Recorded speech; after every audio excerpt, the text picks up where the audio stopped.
Halo semua, balik lagi di channel Teraokun. Sebelum pembahasannya dimulai, silahkan klik tombol subscribe dan aktifkan lonceng notifikasinya supaya kalian gak ketinggalan info dan teori terbaru seputar One Piece. Buat kalian yang mau informasi tambahan soal SBS atau databook, kalian bisa follow Instagram Teraokun. Di sana admin akan memposting soal SBS, databook, dan berbagai teori singkat.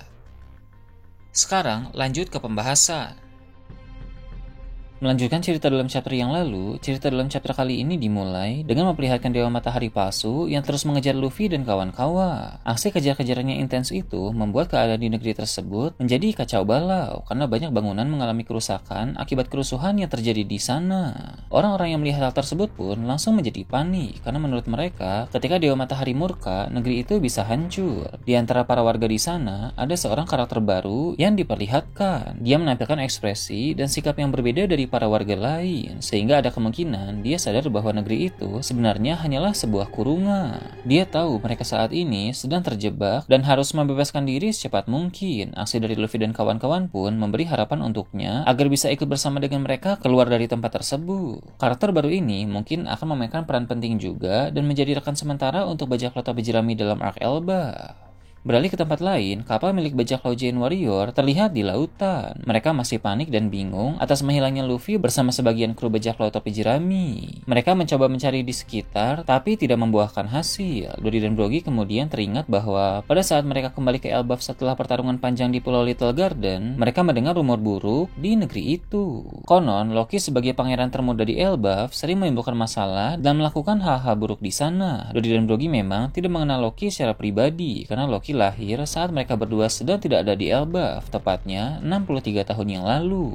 Namun, ketika mereka kembali ke sana, mereka mengetahui kabar tentang pangeran itu. Dory dan Brogy pun mendapat firasat buruk bahwa pangeran Loki terlibat dalam menghilangnya Luffy dan kawan-kawan. Memang masih belum jelas apakah sosok Dewa Matahari palsu yang mengejar Luffy sekarang ini adalah Loki atau bukan, tapi ada indikasi bahwa Loki terlibat di sana entah sebagai Dewa Matahari palsu itu atau malah sebagai bos dari Dewa palsu tersebut. Jika Loki adalah bos dari Dewa Matahari palsu di Elbaf, maka berarti dia menganggap dirinya sendiri sebagai dewa yang lebih tinggi lagi. Ketika Dory dan Brogy berbicara soal Loki, Robin pun berkata bahwa dia juga pernah mendengar tentang pangeran itu. Dulu ketika Robin masih bersama pasukan revolusi dalam masa time skip, pasukan revolusi pernah membahas tentang Loki, sang pangeran kejam dari kerajaan Elbaf yang memiliki koneksi kuat di organisasi dunia bawah. Jadi, nama Loki bukan hanya terkenal di seputaran Elbaf saja, melainkan namanya juga terkenal sampai ke dunia luar. Dory dan Brogy pun bilang, jika Loki memang terlibat dalam menghilangnya Luffy dan yang lain, maka hal merepotkan pasti akan terjadi. Tapi Dory dan Brogy tidak gentar, kemudian mereka pun langsung memerintahkan para krunya untuk segera ke Elbaf agar bisa mencari Luffy dan yang lain. Berpindah ke tempat lain, cerita memperlihatkan kapal Reinforce milik bajak laut Akagami. Mereka sedang berlayar di lautan. Di sana, Shanks dan kawan-kawan telah membaca berita terbaru, sehingga mereka mengetahui soal insiden di Pulau Egghead tentang kematian Saturn, terpilihnya Gorosei baru, dan juga bajak laut topi jerami yang sedang menuju ke Pulau Elba. Mereka pun secara spesifik membahas tentang bajak laut topi jerami yang sedang menuju ke Elbaf. Menurut salah satu kru dari Shanks, jika Luffy ke Elbaf, maka dia mungkin akan bermasalah dengan Loki di sana. Ketika nama Loki disebut, diperlihatkan Rockstar sangat kesal, sebab dia juga tahu reputasi dan kelakuan buruk dari pangeran Loki. Rockstar bilang seharusnya bajak laut Akagami menghabisi Loki saat mereka datang ke Pulau Elbaf beberapa waktu yang lalu. Ben Beckman pun menegur Rockstar, kemudian berkata bahwa prioritas utama bajak laut Akagami sekarang adalah untuk memburu One Piece. Sang sudah menegaskan itu sehingga semua kru harus fokus untuk hal tersebut. Ben Beckman juga menjelaskan lagi bahwa seburuk apapun kelakuan Loki, dia tetaplah pangeran Elbaf dengan pengaruh yang besar. Dulu dia bahkan hampir membuat Elbaf menjadi sekutu dari Big Mom jika saja anak Big Mom yang bernama Lola mau menikah dengannya. Jadi pengaruh Loki di negeri para raksasa itu memang luar biasa. Jika bajak laut Akagami menyerang Loki, tentu hubungan baik Shanks dengan banyak raksasa di sana bisa menjadi rusak. Jadi selagi Loki tidak mencari masalah dengan bajak laut Akagami, maka bukan urusan mereka apapun yang dilakukan oleh Loki. Rockstar pun hanya terdiam. Dia adalah kru junior sehingga wajar dia belum memiliki pemikiran dan kebijaksanaan seperti para seniornya di sana. Saat Rockstar merasa bersalah karena ucapannya tadi, Lakiru pun menghiburnya dan mereka pun bergembira kembali. Jadi kesimpulannya adalah sebenarnya bajak laut Akagami bisa saja menghabisi Loki jika mereka mau, tapi memang ada kebutuhan politik di sana yang membuat bajak laut Akagami tidak bisa seenaknya menghabisi Loki yang merupakan seorang pangeran. Banyak juga warga biasa dan bajak laut lemah yang bernaung di bawah bendera bajak laut Akagami. Jika Shanks menghabisi pangeran Loki dan bentrok dengan pihak kerajaan Elbaf, ditakutkan pihak kerajaan Elbaf itu akan meneror para warga yang berlindung di bawah nama besar Shanks. Jadi memang bajak laut Akagami tidak bisa seenaknya dalam bertindak. Nah, sedangkan Luffy, dia pasti tidak berpikir sampai sejauh itu. Jadi memang orang yang cocok untuk mengalahkan Loki adalah Luffy, sang dewa matahari yang asli. Beralih ke tempat lain, diperlihatkan kastil Pangea di Marijois. Di dalam ruangan otoritas, para Gorosei di sana termasuk Garnivi Garland sebagai Gorosei baru sedang berdiskusi. Mereka membahas tentang bajak laut topi jerami yang sedang ke Elbaf. Gorosei Nusjuro berkata bahwa memang ada takdir yang mengikat pengguna kekuatan Nika dengan Pulau Elbaf, sebab kisah mitologi soal Dewa Matahari itu memang berasal dari sana. Saat mereka berbicara tentang Elbaf, Gorosei Garling mulai mengangkat topik mengenai Pangeran Loki sebagai salah satu orang yang paling berpengaruh di tempat tersebut. Rupanya, Loki dibenci oleh banyak Tenryubito, termasuk oleh para kesatria suci, sebab dia menganggap dirinya adalah seorang dewa.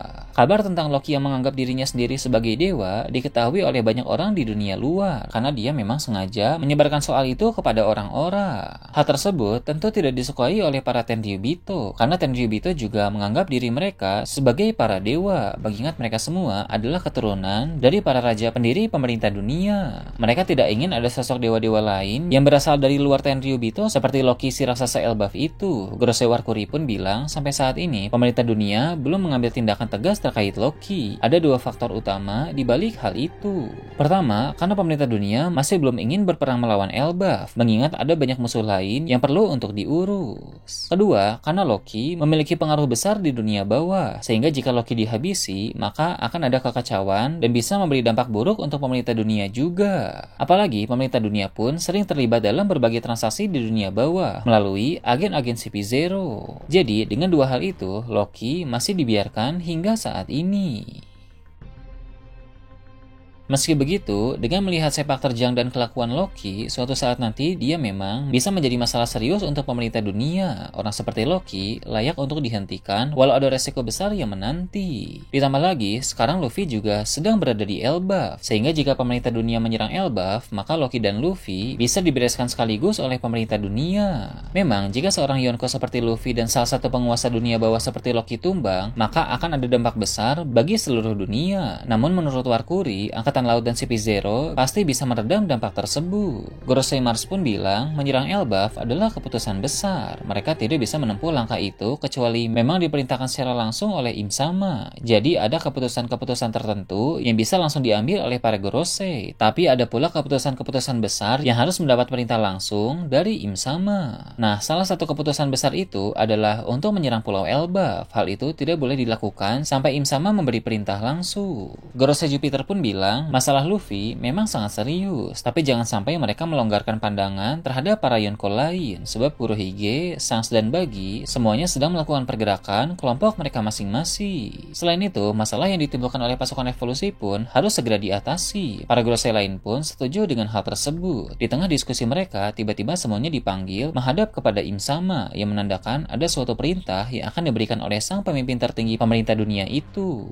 Setelah itu, cerita kembali memperlihatkan tempat Luffy, sang dewa matahari palsu yang mengejar mereka, terlihat sangat gesit, walau dia memiliki ukuran tubuh yang sangat besar. Peluang Luffy dan kawan-kawan untuk melarikan diri pun kini semakin kecil. Kehancuran di negeri Lego itu juga semakin parah, sehingga kekacauan yang terjadi di sana akan terus meningkat. Ketika bajak laut topi jerami sadar bahwa kemungkinan untuk kabur kian menipis, maka Luffy segera turun dari kucing iskat dan bersiap untuk melawan dewa palsu itu. Luffy berkata, daripada melarikan diri dengan bermain kejar-kejaran, lebih baik dia mengalahkan dewa matahari palsu tersebut, kemudian keluar dari tempat itu dengan aman. Sang Dewa Matahari palsu pun senang ketika Luffy memilih untuk melawannya. Akhirnya pertarungan antara Dewa Matahari asli melawan Dewa Matahari palsu akan dimulai. Tentu menghadapi musuh dengan ukuran tubuh sebesar itu harus dengan ukuran tubuh yang besar juga. Jadi Luffy langsung menggunakan wujud raksasa dalam mode Gear 5 untuk mengimbangi ukuran tubuh dari Dewa Matahari palsu itu. Sebenarnya Luffy bisa berubah menjadi lebih besar lagi, tapi dia takut jika ukuran tubuhnya terlalu besar, dia akan menghancurkan bangunan-bangunan yang ada di sana dan banyak korban pasti berjatuhan. Jadi ukuran tubuh yang setara dengan Dewa Matahari palsu itu adalah pilihan yang tepat. Kita pun akan melihat kekuatan sesungguhnya dari Dewa Matahari palsu itu. Dia menggunakan perisai dan tongkat matahari. Kedua senjata itu pasti sangat kuat dan memiliki beberapa kemampuan khusus yang akan diadu dengan kekuatan kebebasan Dewa Nika milik Luffy. Nah itu tadi berbagai hal menarik pada chapter 1129. Gimana menurut kalian? Silahkan tulis di kolom komentar di bawah. Oke, segitu aja untuk pembahasan kali ini. Jangan lupa like, share, dan subscribe untuk video menarik selanjutnya. Gue Tora Okun, Shambles.